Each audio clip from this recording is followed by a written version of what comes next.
বাংলাদেশটা কেন বললেন উনি, শুধু আমি এই ব্যাখ্যাটা দিয়ে বক্তব্য শেষ করব।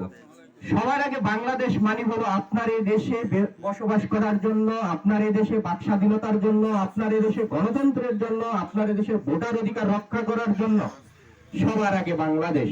আর এই বাংলাদেশ মানে হলো ধানের শীষ, এবং ধানের শীষে ভোট দিতে হবে। কেন দিবেন?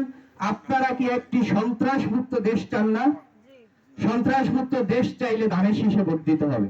আপনারা চাঁদাবাজ মুক্ত দেশ চাইলে ধানের শীষে ভোট দিতে হবে। আপনারা স্বৈরাচার মুক্ত, জুলুমকারী মুক্ত, নির্যাতনকারী মুক্ত, এদেশের মানুষের অধিকার হরণকারী মুক্ত যদি একটি দেশ চান, তাহলে ধানের শীষে ভোট দিতে হবে। সবচেয়ে বড় কথা হলো আপনি আমি আমাদের পরবর্তী প্রজন্ম সুখে শান্তিতে এদেশে মানবিক একটা দেশে বসবাস করতে হলে ধানের শীষে ভোট দিতে হবে।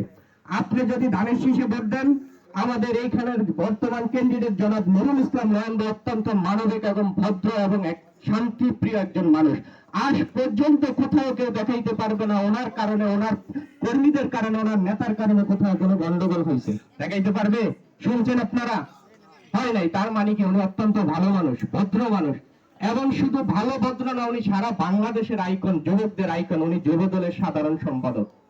সেই হিসেবে যদি নুরুল ইসলাম নয়ন ভাইকে ভোট দিয়ে জয়যুক্ত করে সংসদে পাঠান, নুরুল ইসলাম নয়ন ভাই সংসদে গিয়ে চরপেশনের কথা বলবে, চরপেশন বনপুরা মানুষের শান্তির কথা বলবে, এদেশের মানুষকে শান্তিতে রাখার জন্য, সুখে রাখার জন্য, উন্নয়নের জন্য কাজ করবে।